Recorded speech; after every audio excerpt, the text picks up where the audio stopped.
Halo, selamat datang Bapak Ibu dosen dan teman-teman mahasiswa mata kuliah SAK dan Asuransi KPA. Di video ini kami dari kelompok 4 akan membahas mengenai pernyataan standar akuntansi 4 atau PSAK 4. Nah, perkenalan singkat, PSAK 4 ini berisi penjelasan mengenai laporan keuangan konsolidasian dan laporan keuangan tersendiri. Untuk masing-masing bahasannya adalah sebagai berikut. PSAK 4 ini efektif berlaku mulai tahun 2011, menggantikan PSAK 4 tahun 1994. Berbicara PSAK 4 yang berlaku di Indonesia, ini diadaptasi dari International Accounting Standards 27. Bedanya, kalau PSAK 4 ini laporan keuangan tersendiri hanya untuk entitas Indo. Sedangkan kalau menurut IAS 27, laporan keuangan tersendiri bisa disajikan untuk entitas Indo, investor dalam entitas asosiasi, dan juga joint venture.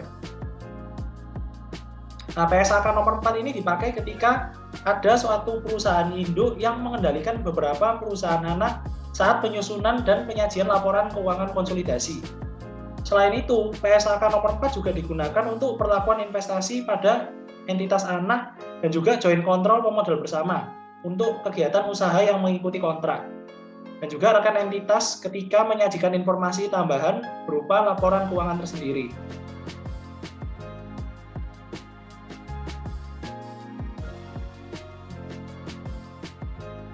Sekarang kita lihat ada beberapa definisi yang terkait dengan PSAK nomor 4. Yang pertama, laporan keuangan konsolidasian itu sendiri, ini adalah laporan keuangan kelompok usaha yang disajikan sebagai suatu kesatuan. Kemudian ada entitas induk. Ini adalah perusahaan yang mempunyai satu atau lebih entitas anak atau perusahaan anak. Nah, kemudian entitas anak ini adalah perusahaan selain bentuk perseroan terbatas yang dikendalikan oleh sebuah entitas induk. Kemudian kelompok usaha ini adalah gabungan suatu entitas induk beserta dengan seluruh entitas anaknya. Ada kepentingan non-pengendali atau non-controlling interest. Ini adalah modal perusahaan anak yang bukan merupakan bagian dari kendali perusahaan induknya. Kemudian pengendalian, ini adalah kekuasaan untuk mengatur kebijakan keuangan dan operasional entitas lain untuk mendapatkan manfaat tertentu. Terakhir, laporan keuangan tersendiri, ini adalah laporan keuangan perusahaan induk yang mencatat investasi pada perusahaan lain berdasarkan kepemilikan modal langsung. Nah, laporan keuangan konsolidasian ini disajikan oleh perusahaan induk yang menyajikan laporan keuangan tersendiri. Bentuknya adalah sebagai informasi tambahan. Nah, tapi laporan ini juga tunduk pada paragraf yang membahas mengenai akuntansi investasi pada entitas anak, pengendalian bersama entitas, dan juga entitas asosiasi dalam laporan keuangan tersendiri. Yang selanjutnya yaitu pengendalian yang dilakukan oleh entitas induk. Nah, pengendalian ini terjadi ketika entitas induk memiliki setengah atau kurang kekuasaan suara suatu entitas jika terdapat beberapa hal. Seperti yang pertama, kekuasaan yang melebihi setengah hak suara sesuai perjanjian dengan investor lain. Yang kedua, kekuasaan untuk mengatur kebijakan keuangan dan operasional entitas berdasarkan anggaran atau perjanjian. Yang ketiga, kekuasaan untuk menunjuk atau mengganti sebagian besar dewan direksi atau organ pengatur setara dan mengendalikan entitas melalui dewan atau organ tersebut. Yang keempat, yaitu kekuasaan untuk memberikan suara mayoritas pada rapat dewan direksi atau organ pengatur setara dan mengendalikan entitas tersebut melalui direksi atau organ tersebut. Yang kelima yaitu instrumen seperti warrant saham, opsi memberi saham, instrumen utang atau instrumen ekuitas yang dapat dikonversi menjadi saham biasa atau instrumen lain yang mempunyai potensi jika dilaksanakan atau dikonversi. Yang semua ini digunakan untuk menambah kekuasaan suara kepada entitas dan mengurangi kekuasaan suara dari pihak lain atas kebijakan keuangan dan operasional entitas lain. Selanjutnya yaitu keberadaan dan dampak adanya hak suara potensial yang dimiliki entitas lain akan dipertimbangkan saat menilai suatu entitas apakah entitas tersebut mempunyai kekuasaan untuk mengatur kebijakan keuangan dan operasional entitas tersebut. Nah, penilaian ini apakah hak suara potensial berkontribusi terhadap pengendalian?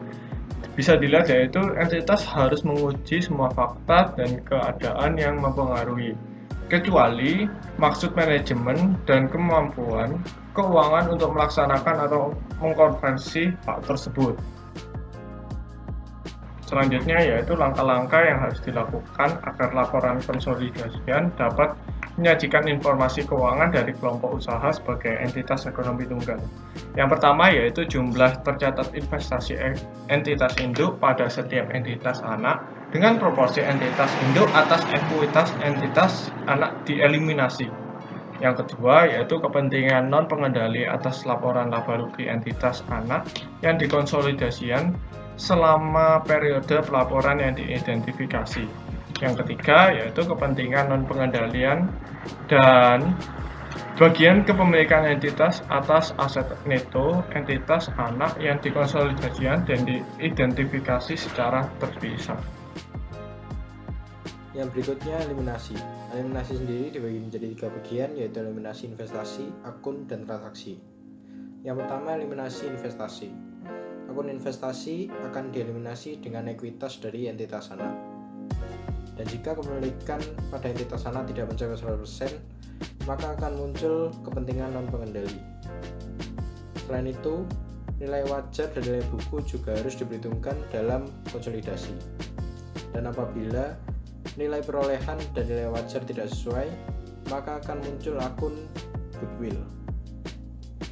Lalu yang kedua, eliminasi akun, yaitu utang dan piutang antara entitas induk dan anak harus dihapuskan. Dan yang terakhir, eliminasi transaksi. Transaksi yang boleh diakui adalah transaksi dengan pihak ketiga, sedangkan transaksi antara pihak induk dan entitas anak harus dieliminasi. Eliminasi transaksi. Eliminasi transaksi sendiri dibagi menjadi 3 bagian, yaitu persediaan, aset tetap, dan obligasi. Yang pertama, persediaan mencakup penjualan dan harga pokok penjualan. Dan jika barang belum terjual, maka laba yang belum direalisasi harus dikurangkan dari nilai inventory dan mempengaruhi laba yang diakui. Lalu yang kedua, aset tetap. Pada tahun terjadinya transaksi, tidak boleh diakui keuntungan maupun kerugian dari transaksi tersebut. Dan laba yang ada dalam aset tersebut harus dieliminasi, sedangkan nilai penyusutan harus disesuaikan. Lalu yang terakhir, obligasi. Obligasi yang boleh diakui adalah yang ada pada pihak eksternal, sedangkan pendapatan dan beban bunga harus dieliminasi. Yang berikutnya, laba yang belum direalisasikan. Yang pertama, keuntungan dan kerugian dari transaksi intra kelompok usaha yang diakui dalam aset harus dieliminasi. Hal ini akan mempengaruhi nilai aset dan kewajiban serta laporan laba rugi periode berjalan, khususnya pada bagian cost of goods sold, biaya bunga, dan depresiasi. Lalu yang kedua, pengajuan hulu dari entitas induk, di mana laba yang disesuaikan akan mempengaruhi bagian laba perusahaan induk. Dan yang ketiga, penjualan hilir dari entitas anak, di mana laba yang disesuaikan akan mempengaruhi bagian laba atau kepentingan non-pengendali karena laba ada di anak perusahaan. Prosedur kebijakan akuntansi. Laporan keuangan konsolidasian menggunakan kebijakan akuntansi yang sama untuk transaksi dan peristiwa lain dalam keadaan yang serupa. Yang kedua, perubahan dalam bagian kepemilikan entitas induk pada entitas anak yang tidak mengakibatkan hilangnya pengendalian akan dicatat sebagai transaksi ekuitas. Dalam hal ini, transaksi dengan pemilik dalam kapasitasnya sebagai pemilik.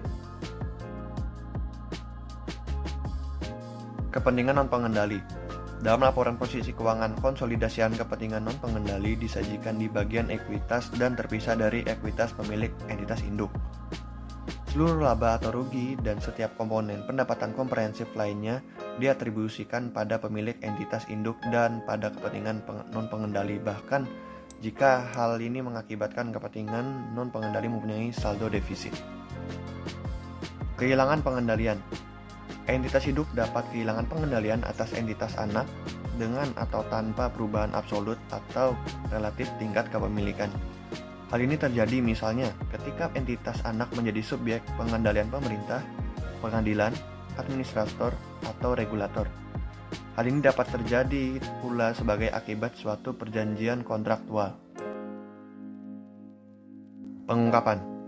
Di sini ada beberapa ungkapan, yaitu sifat hubungan antara entitas induk dan suatu entitas anak lebih dari setengah kekuasaan, alasan mengapa kepemilikan setengah kekuasaan suara tidak diikuti dengan pengendalian, akhir periode pelaporan dari laporan keuangan entitas anak jika laporan keuangan memiliki tanggal atau periode yang berbeda, sifat dan luas setiap restriksi signifikan dalam kemampuan entitas anak untuk mentransfer dana ke entitas induk. Selanjutnya, rincian yang menunjukkan dampak setiap perubahan bagian kepemilikan entitas induk pada entitas anak yang tidak mengakibatkan hilangnya pengendalian. Pengendalian hilang, maka entitas induk mengungkapkan keuntungan atau kerugian jika ada yang diakui sesuai dengan paragraf 31 dan porsi keuntungan atau kerugian yang dapat diatribusikan pada pengakuan sisa investasi pada entitas anak terdahulu dengan nilai wajar. Yang kedua yaitu pos keuntungan atau kerugian yang diakui dalam laporan laba rugi komprehensif jika tidak disajikan terpisah. Laporan keuangan sendiri merupakan laporan keuangan yang disajikan hanya untuk entitas terkonsolidasi, di mana penyajiannya itu investasi dicatat menggunakan cost method dan pengungkapannya sebagai bagian dari catatan atas laporan keuangan. Seperti yang teman-teman sudah ketahui, akuntansi itu berguna untuk menyediakan informasi. Itu juga sudah tertulis dalam PSAK. Nah, itu ada jurnal yang terkait itu membahas kasus mengenai creative accounting. Ya, jadi pada beberapa kasus manajemen perusahaan itu menyediakan laporan keuangan yang tidak akurat. Jadi laporan keuangan itu dibuat agar seolah-olah kinerja perusahaan itu sangat baik untuk mengundang para investor dan kreditur. Nah, informasi yang seperti itu tentunya menyesatkan. Hal itu disebut dengan creative accounting. Nah, menurut PSAK sendiri, tujuan dari laporan keuangan itu adalah menyediakan informasi yang akurat untuk para pemangku kepentingan seperti stakeholders dan juga pengambil keputusan. Nah, arus kas perusahaan itu perlu dianalisis untuk mendeteksi masalah kualitas laba. Nilai kas dan setara kas hingga akhir periode akuntansi tertentu itu disajikan dalam neraca dan laporan arus kas. Nah, arus kas yang positif itu mewakili tujuan yang ingin dicapai oleh pemegang saham dan manajemen. Akan tapi, asal-usul dari arus kas yang positif dari kegiatan operasi itu sangat penting untuk pengguna laporan keuangan. Nah, beberapa manajemen yang melakukan creative accounting itu terkadang disebabkan karena tujuan ekonomi tertentu, seperti tujuan pribadi ataupun tekanan dari perusahaannya.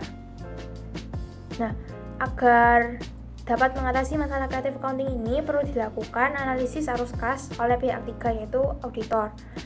Nah,